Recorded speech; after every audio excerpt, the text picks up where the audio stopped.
All right, good morning. I hope your day is going well, and your first week of spring term is going well as well. That's my friend, yeah.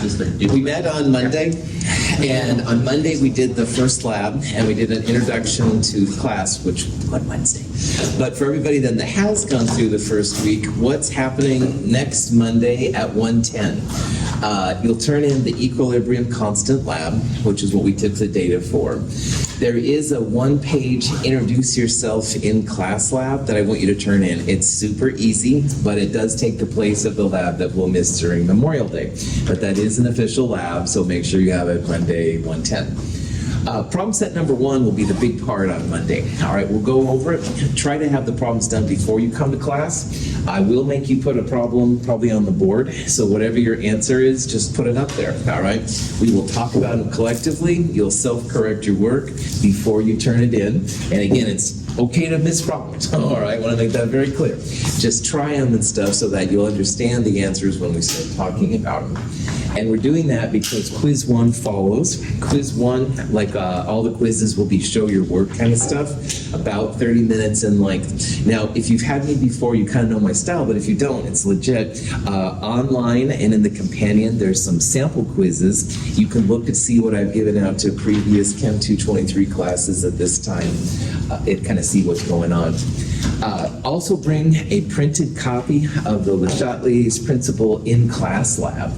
The in-class version is quite different than the online version, so make sure you bring the in-class one. We'll do that lab after we do the first quiz. And then also, just as a reminder that by not this Friday, but next week Friday, make sure you've picked a class presentation topic. Class presentations are happening a little faster in Chem 223 than in Chem 221. Chem 222, just want to keep you all on board with that. Any questions? On Monday, we left off talking about equilibrium constants. Equilibrium constants is the name of the game in Chem 223. And in Chem 223, we realize that if you have a reaction like this, not all of the sulfur and oxygen will react to make sulfur dioxide. All right, some reactions do go to completion, but a lot of reactions don't. So if you see the double-sided arrow, that just means that you truly have a place where some reactants are moving to products, but not necessarily all of them. So equilibrium constants, which get the symbol K, are always the products divided by their reactants. And on Monday, we saw that you never put solids or liquids in the equilibrium expressions. So the sulfur is not part of this equilibrium expression. We're just including the sulfur dioxide and the oxygen right there, and we'll call that K1. Now, where we left off on Monday then is we looked at a second expression. Sulfur dioxide reacts pretty readily with more oxygen to make sulfur trioxide. Sulfur trioxide is a precursor to sulfuric acid. The equilibrium constant here would be sulfur trioxide divided by the sulfur dioxide and half of an oxygen. So notice that if you have a stoichiometry that's something other than 1, you raise that chemical to it. So like right here, it's O2 to the 1/2 power. If we had a 2O2, we would raise it to the second power, stuff like that. And then finally, what is kind of neat about equilibrium constants is that if you combine these two reactions together, this is the reaction you end up with. So for example, the sulfur dioxides cancel. One's a product, one's a reactant. The half of an oxygen combines with one oxygen to get 3/2 oxygen. And instead of recalculating the new equilibrium constant, you can literally multiply the previous K's together. So K1 times K2 equals what this expression is. And up here on the board, I tried to make this a little clear. So K1 is SO2 over O2, and K2 is SO3 over SO2 and 1/2 O2. And if you multiply them together, notice how there's an SO2 in the numerator and 1 in the denominator, so they cancel out. And fun with exponents, 1 plus 1/2 you can combine into 3/2. So you end up with SO3 over O2. And the punchline of this example is that if you have two reactions and you combine them together to give an overall reaction, you can literally multiply their K's together in order to get the new K for your new reaction. Any questions on any of that? Okay, we went a little bit further actually on Monday. We talked about how if your instructor says, oh, I don't want to do fractions, so you multiply everything through by 2, and that's totally fine. But it does change your K, all right? And you can hopefully see why that is. So sulfur again is omitted because it's a solid. Here with K old, we had just SO3 over O2 to the 3/2 power. But with the new reaction now, you're going to have a different set of coefficients there to use for the powers. So it'll be SO3 squared, and O2 will be to the 3rd power. Now, instead, once again, of recalculating your new K, old K squared equals the new K, all right? So here's the punchline here. If you multiply an equation through by 2, raise the old K to the 2nd power. And if you multiply the reaction through by 3 to get rid of like 4/3 or something in it, you would raise the power to the 3rd power. And even most importantly, all right, if I give you an equation like this and say find K, boy, make sure that you're using my version of the equation. Because if you go through and multiply by 2, which I totally understand because I hate fractions, it will change the old K, all right? So just be careful, all right? If in doubt, use the one I give you, definitely. So, questions on that? Okay. Finally, and this will have big repercussions for what we're doing, you can also reverse reactions. So instead of sulfur dioxide being a product like it is here, and K would be SO2 over O2, sometimes you want to reverse a reaction. So sulfur dioxide is a reactant, and the sulfur and oxygens are products. Well, the new K, you can see, is going to be the O2, keeping the sulfur solids out, O2 over SO2. And if you look at these two expressions, the new K is just 1 over the old K. So the punchline here is that if you reverse a reaction, just take 1 over the K value and you'll get the new value. So there's a lot of cool things, well, cool for a chemist, cool things you can do in terms of chemistry in order to manipulate these equilibrium constants around. And if Brandon has studied this reaction in detail, but I want this reaction for some reason, I don't have to go back and figure out all the equilibrium constants, blah, blah, blah. I can literally just take 1 over the old K in order to get the K I'm looking for. Questions on any of that? This handout right here lists a lot of manipulations for K expressions. These are always optional, but if you'd like to check it out, that's totally cool. In the companion, there's a handout section. It's also online under problem sets and handouts. It's a handout for chapter 13. Sometimes they're helpful, sometimes they're not. Okay, so here's an example of a reaction that we'll talk about here in a little bit. And you can go through and figure it out, or you can just do it with me and see what's going on. We have a reaction where a compound called N-butane is being turned into isobutane, and the K value is 2.5. But naturally, we don't want that K expression, all right? We want the reverse, all right? We want isobutane to be a reactant and N-butane to be a product. So the question is here, which one of these answers would be correct?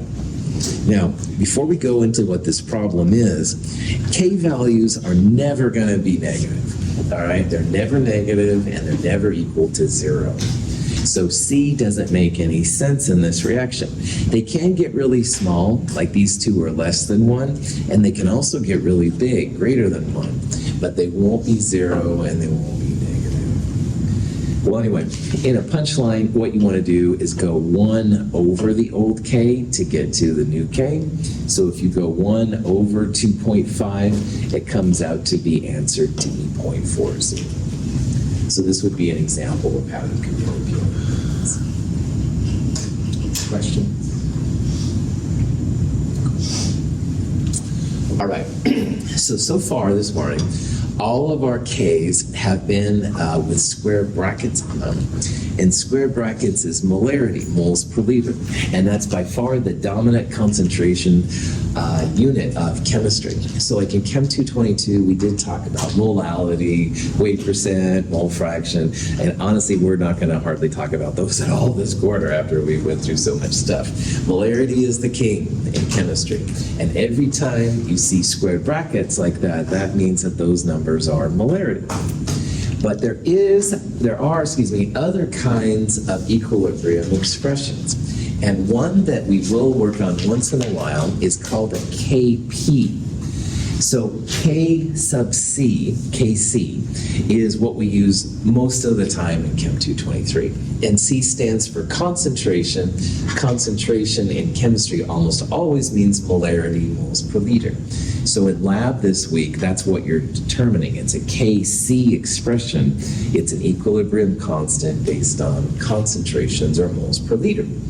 But sometimes when you have gases, it's nice to know about a KP, all right? And P stands for pressure. And in Chem 222, we talked about how gases have an associated pressure that goes along with them.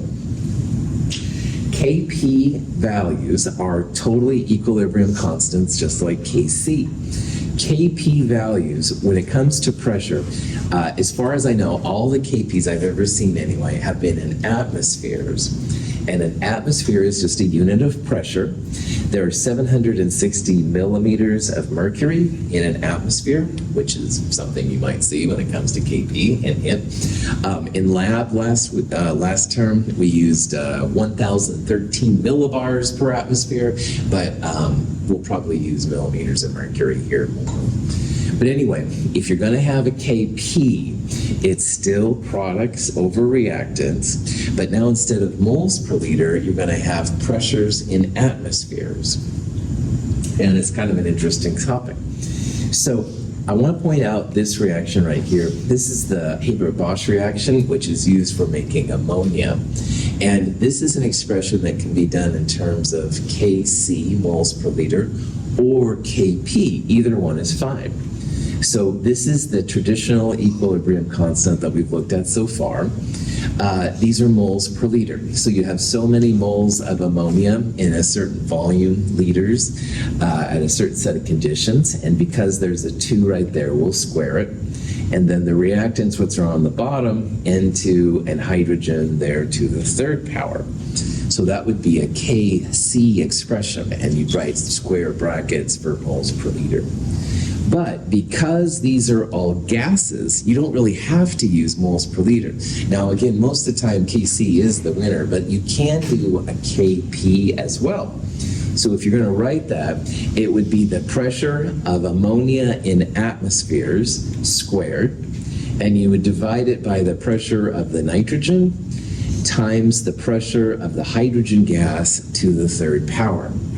And again, just make sure you use atmospheres to make sure that everything is good to go. Once in a while, we'll use Kp, but most of the time we will use Kc. But there are different kinds of equilibrium constants out there. Questions?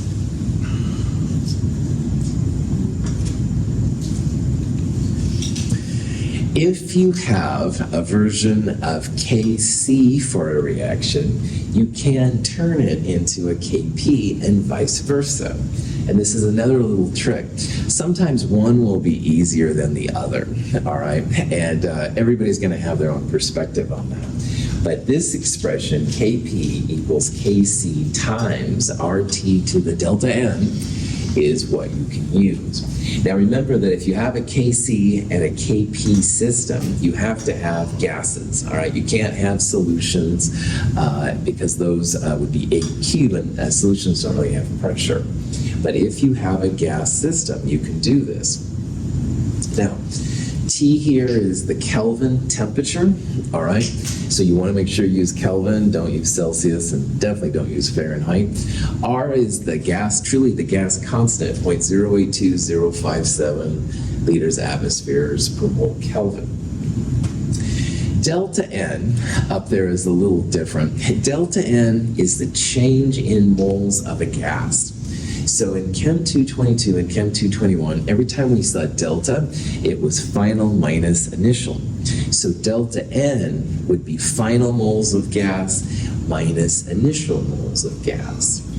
So for example, if we go back to this example, final moles, 2 moles of gas, and initial moles, 3 plus 1, 4. So notice that delta N is based on the stoichiometry, not the amount you have or anything like that. Delta N here would be 2 minus 4. Delta N is minus 2. And there are different kinds of delta N's. There could be positive delta N's or negative delta N's. Sometimes it's 0, all right? Sometimes it's just 1. Whatever the math tells you to do, just do it, basically. So, yeah, that's a good expression. Anyway, prop that back on. Now, another thing we can start doing here is talking about the meaning of K. And K actually has some cool information indicated in the number itself. And this is where the math really kicks in and provides some really cool understanding for things. K is always products over reactants. And what would be the value of K, assuming stoichiometries are the same, blah, blah, blah. What would be the value of K if you had equal products and reactants? 1. Well done. So K is going to be 1 if the products and reactants truly are equal. And to be honest, I've never seen that. But in theory, all right, it's possible. What we see more often, and what you will see, is a lot of times K is a lot greater than 1, or it's a lot less than 1. And if you're greater than 1, that means you're going to have more products than reactants. So let's say you had 4 moles of product and only 1 mole of reactant. Well, K would be in theory that way, 4 over 1, 4. It would be a number greater than 1. So literally, if your K value is greater than 1, that means you have more product than you have reactant. And we're going to start calling that a product-favored K, product-favored reaction. And that's kind of cool. On the other hand, let's say you have 4 moles of reactants and only 1 mole of product. That would be a K of 1 over 4. You would have a K that's less than 1. So if you calculate a K value that's under 1, that means you're going to have more reactants around than you have products. K's less than 1's reactant favor. Is there a reason why there's 2 for that size? Because the stoichiometry is a little strange, there's a little bit of math involved. So you could have like, let me think about this. Because of the squared part, like you could have, let me see if I get this right. Most of the time it's greater than 1 less 1. I'm not giving you a good example. Let me think about that. But you can have the math mess you up, and I'm just not doing a good job explaining it. Yeah. But most of the time it's greater than, not less than stuff. So. No, why is it 2? Yeah, because again, most of the time it's greater or less than stuff. Don't lose any sleep over the greater, 2 graders. All right. Yeah. Good. I'm not doing a good job explaining that though too. So if you email me, I'll send you a better answer. Questions? All right. Your K from the lab this week will be a number greater than 1. All right. So does that mean you have a product favored reaction or a reactant favored reaction? Product favored. What happened when what was supposed to happen to some of you, by the way, which I think I've taken those bad chemicals out, long story short. Well, anyway, what was supposed to happen, what hopefully happened eventually, if you added the 2 colorless chemicals together, did anything happen? Turn to color, turn to red, orange, whatever color you want to use. Yeah, I'm basically colorblind anyway. Yeah, you saw something happen, right? Product favored means something happens. So if you see something happens, any reaction, it's probably going to be product favored, all right? So that's another little hint here of chemistry we're going to build on. You see something happens, products must have happened, all right? If you would have mixed them and like nothing really happened, or maybe it was a little bit orange, maybe not, that's not product favored, all right? That would be more of a reactant favored condition. But in your lab, what you should have seen, and hopefully did see at the end, yeah, colors occurred, all right? Something happened, products formed, all right? So product form just means that something happened and your K should be greater than 1. It usually is a lot greater than 1, going back a little bit to Francisco, but because usually it's something, you have a lot more products, and you can see something occur, all right? You put sodium in water, right? Something happened. K greater than 1. Those Ks truly are greater than 1. We'll talk about that later too. But anyway, on the other hand, you try to mix oil and water together, they just sit there, all right? Those Ks, much less than 1. Little bit, definitely. Got the dipole, induced dipole force, but it's super weak. Anyway, I'm kind of getting excited here, but you're seeing what we're going to start talking about. If something happens, product favored, K greater than 1. Nothing happens, they just kind of sit there, don't see any color changes and stuff, and there's supposed to be a color change, that kind of jazz, K is less than 1. Now, this reaction, when you make ammonia, kept Germany in World War I. They were running out of ammonia, but they found this way to synthesize it, which went on to make ammunition and stuff for shells and blah, blah, blah. And for better or worse, this K has a value that's greater than 1. Product favored or reactant favored? Product favored, you bet. As long as this value is greater than 1, all right, even 1.01 counts here and stuff, then you're going to have a product favored.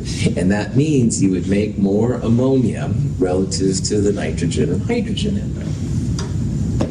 So this is a great example of a product favored reaction. You're going to make a lot of ammonia, all right?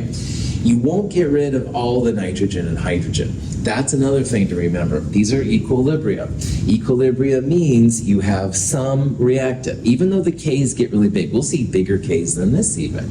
You're always going to have some reactant. Remember, in math, you can't divide by 0. So if it truly is an equilibrium, you will have some of the reactant in product favor. It's just that you will have a lot more product than you have reactant running. Product favored reactions are more exciting, to be honest. But on the other hand, sometimes you want things to be reactant favored too. Nitrogen monoxide does not react with water. When it contacts oxygen in the air, however, the reaction is almost instantaneous and produces the brown gas, nitrogen dioxide. The reaction is so product favored that a chemist would say that it has gone to completion, a fact reflected by its very large equilibrium constant. So we added the NO, it reacted with the O2 to make NO2. You saw the brown gas, all right? And that's a great example of a product-favored reaction. This reaction is very product-favored. I don't know what the K value is off the top of my head, but it must be very high. We see it there and stuff like that. So that's one thing we'll start talking about, like why some reactions go and why some reactions don't go. Now you can also have the opposite though, Ks that are much less than 1. And this is a kind of reaction we'll talk about in a future chapter. We've got silver chloride breaking down to silver ions and chloride ions. Now, if you were with me in Chem 221, we talked about the solubility of ions, and chloride, bromide, and iodide are always AQ unless they're with mercury, lead, or silver. So silver plus was one of the things that they will react with, and we would have said it's insoluble. Well, we're going to see, long story short, that technically it's more of an equilibrium, but it has a K much less than 1. So knowing that K is less than 1, you should see more reactant, you should see more silver chloride, more white solid. And when we did the net ionics lab in Chem 221, you mixed them together, and yeah, there was a lot of silver chloride that forms. Not 100%, that's what equilibrium's all about, but certainly a lot of HECl form. So if you have a reactant favored condition, it just means that you have a lot less products relative to reactants. And so these are called reactant favored. So if you expect your silver chloride, like to place it in water and it dissolves, Wah, wah, I don't think so, because this K is much less than 1. Now, sodium chloride will dissolve like crazy. Put it in water, it's gone. I mean, it has a huge solubility. But silver chloride is not the same as sodium chloride. Silver holds on to the chloride a lot more. Now, really, a little bit of it is dissolving, but man, not very much. We'll talk about this a little bit more. So this reaction is very reactant favored. A lot more solid will stick around than you have the ions. If you reverse this reaction, like any equilibrium, you make silver chloride the product and silver and chloride ions the reactants. And if you want to know what this K is, you can take 1 over the old K, 1 over this K, to get 5.6 times 10 to the 4th. This has meaning as well, because the reverse reaction might be helpful if, for example, you added a chloride to a silver source or vice versa. Those two will combine like wildfire to make silver chloride, and we know that because of the really powerful K value. Also from Chem 221, termination of an unknown chloride lab, you took a silver nitrate in a burette and you added it to a chloride source, and you bet it started making solid. And eventually I think the yellow went orange or whatever colors we were using at that time. This is a very product-favored reaction. So you can see how this is helpful to chemists in both ways, all right? Like if you want to know if this dissolves, start with silver chloride as a reactant. K much less than 1, no, it's not going to dissolve. On the other hand, unknown chloride, you had a chloride source, you started adding silver to it, bam, lots of silver chloride formed. So sometimes just reversing the reaction can help a scientist to understand what's exactly happening with the reaction. Any questions? Okay, so product and reactant favored have different conditions and behaviors, and these are just cheesy graphs, but the idea is you're starting here on the far left, this is a time axis, you're starting with a lot of reactant and no product. Well, if you have a product favored reaction, all right, reactants are being used up and products are being made. So when you get out to the equilibrium part out here, yeah, you have a lot more products than you've got reactants, your Ks are greater than 1. But there are lots of conditions, for example, silver chloride breaking up into the ions, where the reactants just don't get going that much. A little bit reacts, all right? This is equilibrium. You have to have some products and some reactants at all times. But you certainly, at the end, when equilibrium kicks in, you have more reactants than products. So this is a visual way to see like what's happening if you have a reactant favored or a product favored reaction. So here's two reactions. We have nitrogen dioxide making dinitrogen tetroxide with a K of 180. We also have iron 2 hydroxide here in equilibrium with iron 2 plus and 2 hydroxides. And the question is, which statement is true? And let's just go through this. So first of all, it says both reactions are product favored. What do you think? Yes? No? No, right on. What does it mean? What value of K do you look for if you have a product favored reaction? Greater than 1, absolutely. So 180 absolutely is greater than 1. This one's product favored, but this is much less than 1, all right? So this value is not product favored, this is reactant favored. And you can tell it's a pretty strong thing. So of these, reaction A is product favored, reaction B, which is much less than 1, would be considered reactant favored. So in this case then, we would say, yeah, nitrogen dioxide, absolutely going to go to dinitrogen tetroxide, very product favored. On the other hand, if you expect your iron 2 hydroxide to dissolve in water, which is what this reaction says, probably not, all right? K is a lot less than 1. Now, some of it will, but most of it is going to stay as the iron 2 hydroxide. It's reactant favored, not product favored. Any questions on that? How do you know if you're at equilibrium or not? And this is another question that chemists run into. Now, honestly, in all the chemical reactions known, most reactions are pretty fast. There are definitely the exceptions, but most reactions are pretty fast. But if you're studying a reaction for the first time ever, and nobody else has ever studied it, you really should kind of think about and figure out when the reaction is at equilibrium and when it's not. Now, graphically, if you have a product-favored reaction, reactants go down here and products go right here. And on Monday, we talked about how when these two are kind of equal, that's when you're at the equilibrium. This is when K kicks in. But how do you know if this is a time progression? Like, how do you know that you're at this point? All right, like maybe you're over here, all right, maybe you're right there. And this is a question that can be addressed through what's called a reaction quotient Q, all right? Now, Q is a little weird, but it is really helpful when you figure out how it works. Q looks the same as K, all right? It's products over reactants. You raise the products to their powers, and the reactants to their powers don't include solids and liquids and stuff like that. But you're going to look for two things with Q. First of all, if you take, for example, time, we'll say this is time 1, and you have a Q right here, and we'll say this is time 2 right here, you have a Q right here. So if Q changes with time, then you're not at equilibrium. All right, over here, you calculate Q, it'll be the same value all the way through. So one use of Q is just to see if you're at equilibrium or not. But the other use of Q is that if you do happen to have an equilibrium constant, or even an equilibrium constant you think's legit, you can compare your Q to K. Now, if Q is the same as your K, then you're at equilibrium. But if Q is not equal to K, then you're not at equilibrium.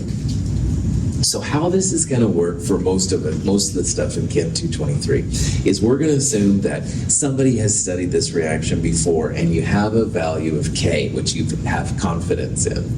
And to know if your reaction is at equilibrium or not, figure out what Q is. It's products over reactants, blah, blah, blah. And if Q and K are the same, you're at equilibrium, you're good to go. But if Q is not the same as K, then you've got to let it wait a little bit longer. And a really cheesy analogy I use is that if you've ever made a cake, and I'm not a very good cook, I'll be totally honest, but once I tried to make a cake, you put the little toothpick in at the end and you see if the stuff like holds on to the toothpick. And of course mine was, and then after I did it for a while, I burned it. But that's neither here nor there. If you put the little toothpick in, all right, and the stuff doesn't stick, your reaction is done. Your cake's ready to eat or whatever. But if the stuff sticks, you have to let it sit in the oven a little longer. That's kind of what we're doing here with Q and K. We're seeing if our cake is done. And if nothing sticks to the toothpick, then yeah, we're at equilibrium. We're good to go.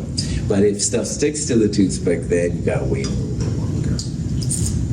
Dumb analogy, and now I'm hungry, so that wasn't very helpful. But anyway, this is a reaction graph we looked at on Monday, where hydrogen and iodine are combining to make hydrogen monoiodide. Now we're starting with lots of H2 and I2, and we don't have any product to begin with. And after time, you can see here the products are increasing and the reactants here are decreasing.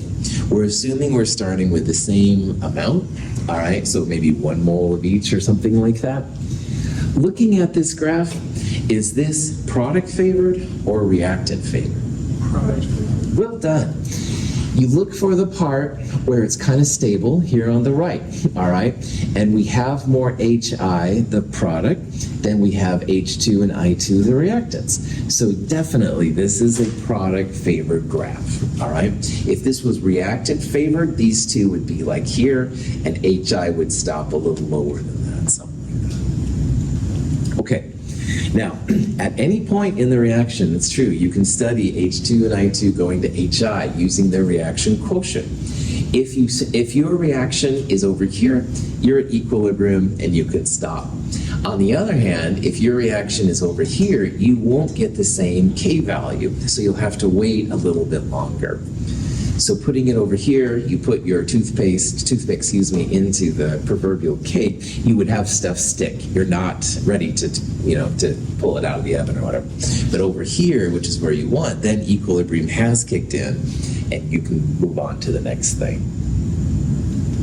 All right. Now, graphically, Q and K, same value, good to go, you're at equilibrium, no problem. But there's two other conditions you might see if they're not the same. One place would be if Q was less than K, and one place would be if Q is less than K. Now, Mother Nature likes to have things at equilibrium, all right, the middle part.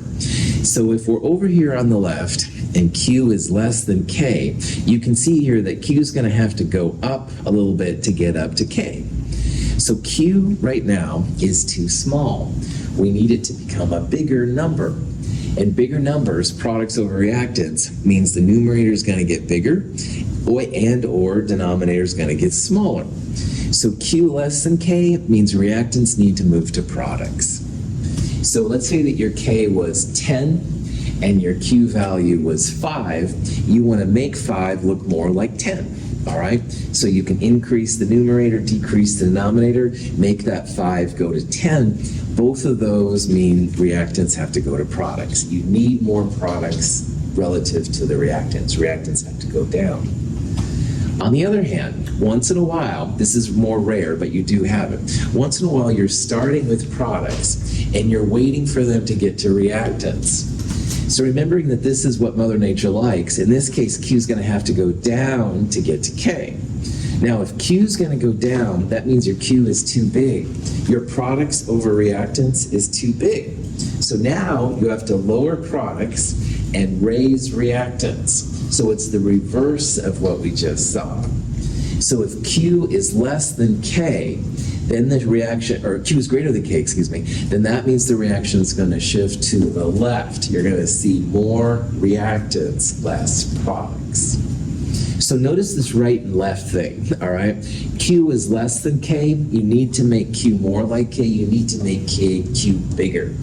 And if Q is going to get bigger, that means more products, more shift to the right.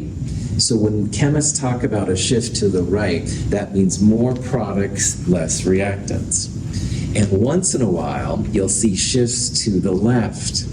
Shifts to the left means the products have to go down and reactants have to go up to make that Q more like K, make it a smaller number. So shift to the left, more reactants. Shift to the right, more products. Q and K, Q equals K, you're at equilibrium. So let's summarize here. Prof that off, half on, whatever you want. All right. Most reactions, put them together, like the one we did on Monday, fast, no problem. Seconds, all right, and you're good to go. But not all reactions are like that, all right? Making a cake, for example. So in these cases, you kind of need to test to see if you're at equilibrium. Now, if you don't know what the K value is, then you just take lots and lots and lots of readings until 1, 2, 3, they're all about the same value of Q. And then you can probably figure you're at K. But what's going to happen with us more often is that you know what the value of K is, so you do a Q calculation. If Q and K are the same, you're good to go, it's at equilibrium. It's very common to have Q less than K, and that just means you need a little bit more time for your reactants to cook and turn into products. Q means that the reactants will go down and products will go up. That'll make Q and K the same. But once in a while, you start from the product side, and you want products to equilibrate, if you will, with reactants. In those cases, Q has to go down. You have to have more products being used up and reactants coming up at the same time. So Q greater than K does happen. It's going to shift that way. A shift to the left means a shift to the reactants. We'll use this quite a few times here coming up. And a shift to the right means you're shifting to the product side. You're making more products relative to reactants. Questions? All right. So let's go back to an example we saw with the iClicker earlier. This is N-butane and isobutane. And if you were with me last quarter in Chem 222, N-butane is a 4-carbon alkane where the carbons are all in a row. Every carbon, sp3, tetrahedral, 109, all that kind of jazz. But what happens when you have N-butane sitting around for a while is it does isomerize, this is something I'll talk about in organic chemistry, into isobutane. Now, isobutane is the old school name. Does anybody want to try what the more official IUPAC name for this would be?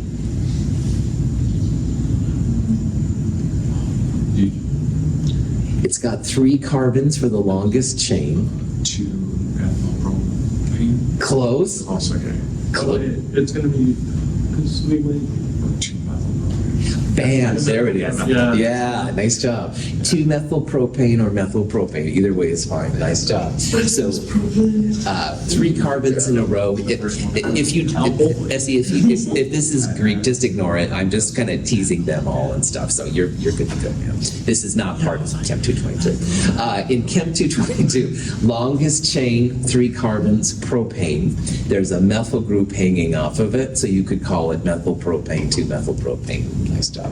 Anyway, doesn't matter. But those names are too long, so I'm just going to use ISO and N, cheesy instructor tricks 101. Anyway, ISO over N has an equilibrium constant, all right? And the equilibrium constant, 2.5. So we let our butane gas sit around for a while, don't do anything with it. After it sits around for a while, are we going to have more N-butane or more isobutane? ISO, well done. That's right. K greater than 1. That means more products than reactants. This is the product in this equilibrium.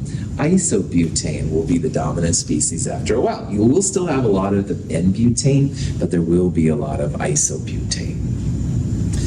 So, got the N-butane, got the isobutane, they're in equilibrium. We can use the Q in many different ways. So one thing we could do, if we had a brand new flask of N-butane and we got it, we could test it, all right? See how much N-butane or isobutane there are. But there are some other uses for it too. So let's say that we have those 2 separate gases and we mix them together and our isobutane concentration is 0.35 moles per liter and our N-butane concentration 0.15 moles per liter. Are we at equilibrium? And how you would answer this officially is you do Q and compare it to K. So Q is also going to be ISO over N. All right, the ISO here is 0.35 and the N is 0.15. So just looking at this, 0.35 over 0.15, I don't know off the top of my head what it is, but I certainly don't think it's going to be 2.5, all right? Like this number times 2 would be 0.30. You can calculate for sure what it's going to be, but this would be the way to see if you're at equilibrium or not. So instead of me guessing and trying to be cool, let's actually calculate what the Q value is here. And sure enough, 0.35 divided by 0.15 does come a little short of the K, 2.3. So what this means is if you mix these chemicals as is, you aren't at equilibrium. It's going to shift a little bit. Maybe it'll be fast, maybe it'll be slow, but either way, this number is less than this number, all right? And because it's less, this number has to become more like 2.5. So mathematically, to make a number bigger, you either make the top bigger and or make the bottom smaller, all right? So in this one, I would think that the bottom's going to get a little smaller, less N-butane, and the top will get a little bigger, more isobutane, in order to make this happen. This is a shift to the product because Q is less than K. So chemists would say this would have a shift to the right.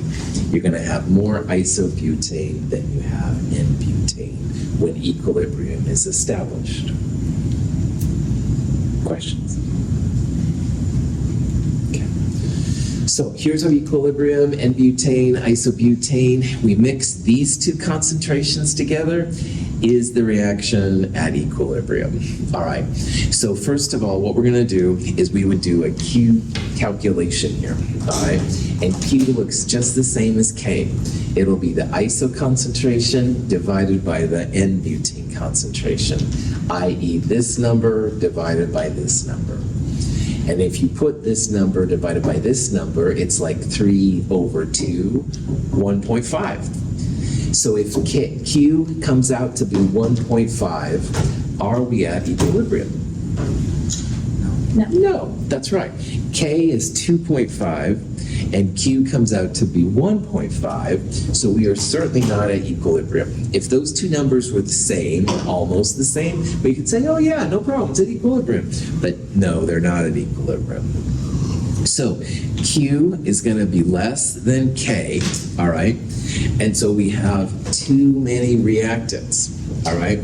Q right now says that, whoa, we have to have a shift to the product side to make some of those reactants turn into products.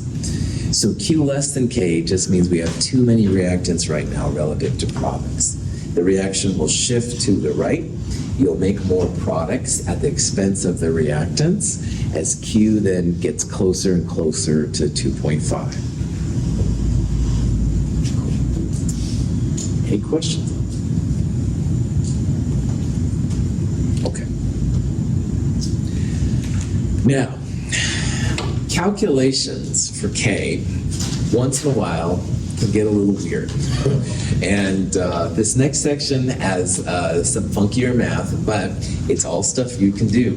And my goal as your instructor is to guide you through this terrain and also show you a couple of tips and tricks that will save some pretty serious time. But let's start with the basics.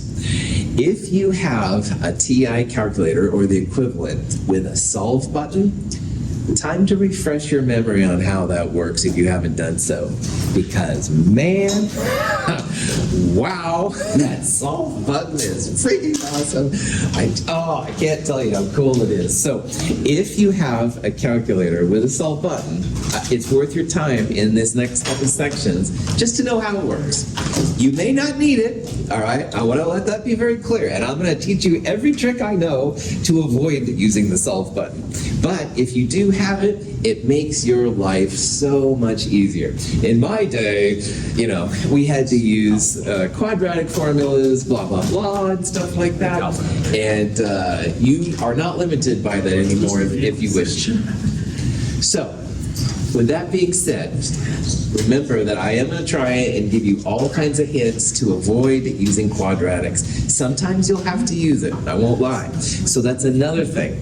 If you can use the solve button, you don't have to worry about it. But if you don't know, the quadratic formula is something we're going to use sometimes in this class. Now, in chemistry, is mass, grams, moles, all this stuff, is it ever negative? No. So another good thing about chemistry, woohoo, don't throw tomatoes at me, is that if you get a negative root in the quadratic, chuck it out. We're not using it, man. Only positive roots, okay? So with those couple things under your belt, let's look at an example of a couple problems here which are a little funkier. So this reaction doesn't look too bad. Hydrogen, iodine, combining to make hydrogen iodide, monoiodide, all gases. K has been studied extensively, 55.3. When equilibrium is established, will we have more HI or more H2 and I2? HI, good. K greater than 1, all right? K greater than 1 means you're going to have more HI, then you'll have H2 and I2, and that'll be important for us later on. So let's put a mole of each of those reactants in a 1 liter flask, so molarity 1 mole per liter, and let's find the equilibrium concentrations of the H2, the I2, and the HI. Now, remember what we just said here, K greater than 1. So at equilibrium, you're going to have more HI running around than you're going to have H2 and I2. And that's a cool way, regardless of what method you use, to check yourself. Because if you see that HI is like 0.1 and these are both 0.5, something's not quite right there. Because at equilibrium, your HI should be a greater number than the H2 and the I2. All right? So those are the kind of things we're going to think about and stuff as we go through. Any questions? Okay. I'm just going to show how to set up the ICE table, and then I'm going to have to stop because I'm running out of time. But we talked about on Monday the ICE table, and I danced around to Vanilla Ice. It was embarrassing. Anyway, right now, what the ICE table would look like is this, all right? 1 mole per liter of H2 and I2 are present, and we don't have any HI. Now, the stoichiometry is important in the change part. Remember that the one side will be negative and the other side will be positive. In this case, reactants are forming products, so these will be negative, this will be positive. Also notice the stoichiometry, 1, 1, 2, minus x plus 2x. So at equilibrium, you'll have 1 minus x for both H2 and N2, and HI will be 2x. The next part then, you've set it equal to 55.3, but we'll do that on Friday. Thanks for being here. Have a great day.